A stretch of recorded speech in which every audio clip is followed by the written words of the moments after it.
আসসালামু আলাইকুম এভরিওয়ান। আজকে আপনাদেরকে স্বাগত। আজকে আসলাম আহসান মঞ্জিল, যা আহসান মঞ্জিলের সম্পূর্ণ গাইডলাইন এই ভিডিওতে থাকবে। আহসান মঞ্জিল সম্পর্কে অজানা তথ্যগুলো জানবেন, যে আহসান মঞ্জিল আসছে আজ শুক্রবার বিকাল 3 ঘটিকার সময়। শুক্রবারে বিকাল 3 ঘটিকাতে সন্ধ্যা 7 ঘটিকা পর্যন্ত আহসান মঞ্জিল খোলা থাকে। তো আহসান মঞ্জিল কীভাবে আসবেন সেগুলো সম্পূর্ণ ভিডিওতে বলবো। তো আজকে আসছে আহসান মঞ্জিলে। আহসান মঞ্জিল সম্পর্কে প্রথমে বলতেছি যে আহসান মঞ্জিল জমিদার আহসানুল্লাহ নামে নামকরণ করা হয়েছে আহসান মঞ্জিল।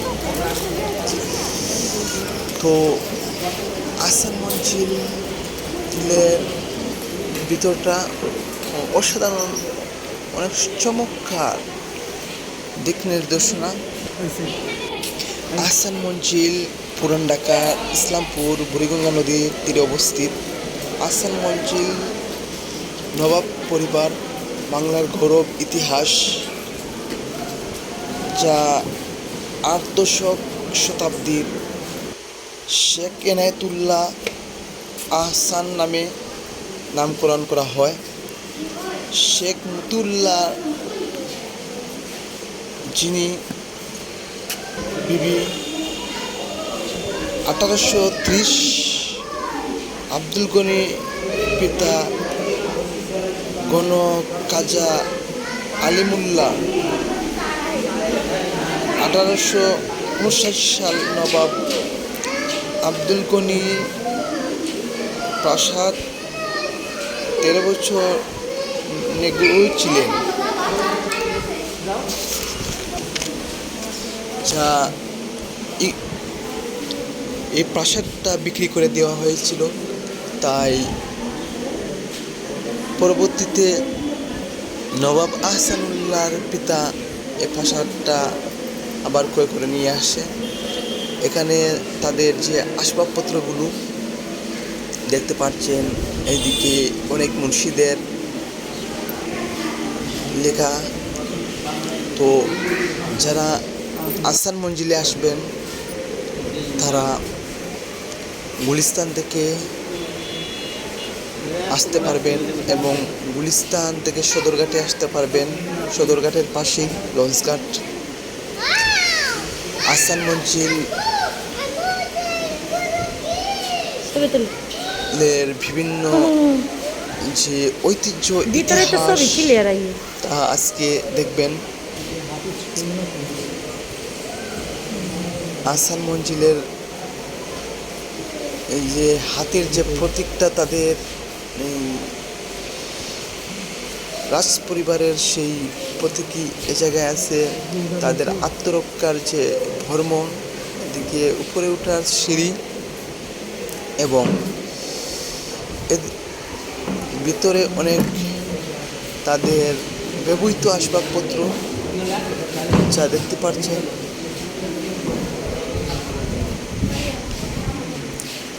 এই যে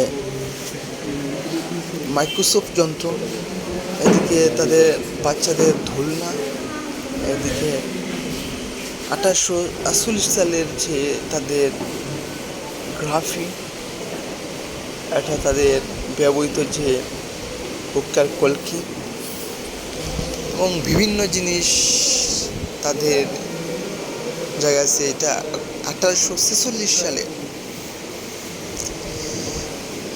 এদিকে তাদের ঐতিহ্যের কিছু প্রতীকী, যা ওইদিকে ফ্রেমে আছে তাদের পুরো ফ্যামিলি, যা আহসানুল্লাহ পরিবারে কে কে ছিল। এদিকে আছে বিভিন্ন আসবাবপত্র। তো পুরো ডিটেলসটাই আমি দিচ্ছি, যে আমার সঙ্গে থাকবেন, লাইক কমেন্ট শেয়ার করবেন। তো আহসানুল্লাহ পরিবারের এই পুরো সদস্যগুলোকে আমরা দেখতে পাচ্ছি।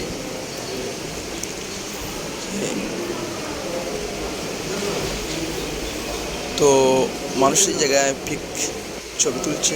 এদিকে আমরা যাচ্ছি, দেখি কি আর আছে।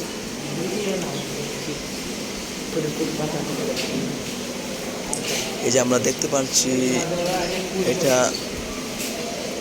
তাদের ফ্যামিলির যে ফুল গেমস, তো এটা মনে হয় এখন এড করা হয়েছে, যোগ করা হয়েছে সৌন্দর্যের জন্য।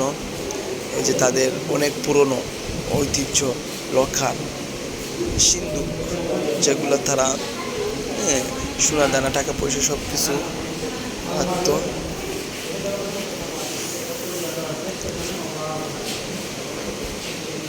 এই জায়গায় আছে তাদের বিভিন্ন আলমারি, সিন্ধুক, সব কিছু আমরা আরও দেখতে পারবেন। যা আছে পুরো ডিটেলস আজকের পর্বে আমরা দিয়ে দিব। তো আহসান মঞ্জিলে আসলেও ছবি নিষিদ্ধ, এরপরেও মানুষ তুলতেছে, অনেকে ছবি তুলতেছে। তো এদিকে তাদের দলিল, তাদের জায়গা জমিনের দলিল আহসানুল্লাহ, দলিলটা এখন সরকারিভাবে নিলামে হয়ে গেছে। তো এই জায়গায় দেখতে পাচ্ছেন নবাবী তাদের ফ্যামিলির কিছু সদস্য। তো বিভিন্ন আমরা ঘুরে ঘুরে দেখাবো, সাথে থাকেন, পাশে থাকেন, লাইক কমেন্ট শেয়ার করবেন, কেউ ভুলবেন না। নতুন চ্যানেলটাকে সাবস্ক্রাইব করবেন। ভাই একে অপরকে পাশে থাকবো, একে অপরকে লাইক কমেন্ট শেয়ার করব, এটাই স্বাভাবিক। যদি আপনি আমারটা করেন, আপনারটা আমি করলাম, এভাবে এগিয়ে যেতে হবে। যেহেতু তৃতীয় তলায় উঠতেছি, দেখা যাক কি দেখা যায়। তৃতীয় তলাতে কি আছে, এই যে আসলাম জায়গায় পুরো ফ্যামিলির জায়গা, বিভিন্ন মুর্শিদের নাম এই যে দেখতেছেন। তো এভাবেই ঘুরে ঘুরে আমি আপনাদেরকে দেখাচ্ছি। আমার সাথে থাকবেন সবাই। দেশের, বাংলাদেশের যত প্রান্তে যা আছে সব লোকেশন আমি আগে আপনাদেরকে দেবো, কারণ অনেকে অনেক লেকচার বলে, কিন্তু কোথায় থেকে যাওয়া লাগে এগুলো অনেকে লোকেশন দেয় না। আমি কিন্তু আগে লোকেশন দিয়ে দিছি। হ্যাঁ, তো আমার সাথে থেকে লাইক কমেন্ট শেয়ার করবেন, লোকেশনগুলো অবশ্যই পেয়ে যাবেন ইনশাল্লাহ এই ভিডিওগুলোর মাধ্যমে, যা আপনাদের কাছে আসবে, উপকৃত হবে। এই জায়গায় যে আহসান পরিবারের যিনি রাজা ছিলেন, তার চেয়ার, এই জায়গায় বিভিন্ন তরবারি আছে, যে আত্মরক্ষার জন্য তরোয়াল আছে, লাঠি আছে, বিভিন্ন ধরনের আত্মরক্ষামূলক যন্ত্র এই জায়গায়। এটি 1848 সালের এইদিকে দলিল। তো পুরান ঢাকা ইসলামপুরে উপস্থিত আহসান মঞ্জিল, আহসানুল্লাহ রোড। যারা আসবেন সেখানে, যারা বরিশাল, খুলনা, রাজশাহী থেকে, বরিশাল, খুলনা, পিরোজপুর থেকে আসবেন, তারা লঞ্চে চলে আসতে পারবেন। এবং যারা ঢাকা, যারা সিলেট, সুনামগঞ্জ, হবিগঞ্জ এদিক থেকে আসবেন, ময়মনসিংহ থেকে আসবেন, তারা সায়দাবাদ হয়ে চলে আসতে পারবেন লেগুনায়, সদরঘাটের পাশেই। আর যারা চিটাগাং,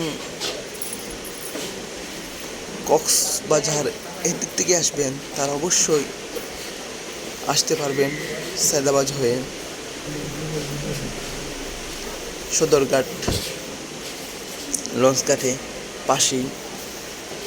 এদিকে বিভিন্ন বই, উপন্যাস যা যোগ করা হয়েছে আহসান মঞ্জিলে সৌন্দর্যের প্রতীক বিভিন্ন 1946, 48, 1848 সালের বইগুলো আমি একে একে দেখছি বই সবগুলো। এদিকে তাদের ব্যবহৃত আসবাবপত্র। আজকে শুক্রবার প্রচুর মানুষ ভিড়, এরপরও পাকপুক করে আপনাদেরকে দেখাচ্ছি ভিড়ের মাধ্যমে। এদিকে দেখতে পাচ্ছেন বিভিন্ন আসবাবপত্র ব্যবহৃত তাদের। এই জায়গায় একজন তাদের নবাব ফ্যামিলি, তাদের বংশের একজন প্রতিচ্ছবি দিয়েছেন। এদিকে বিভিন্ন ড্রাম যা পানি ব্যবহার করত তারা বিভিন্ন।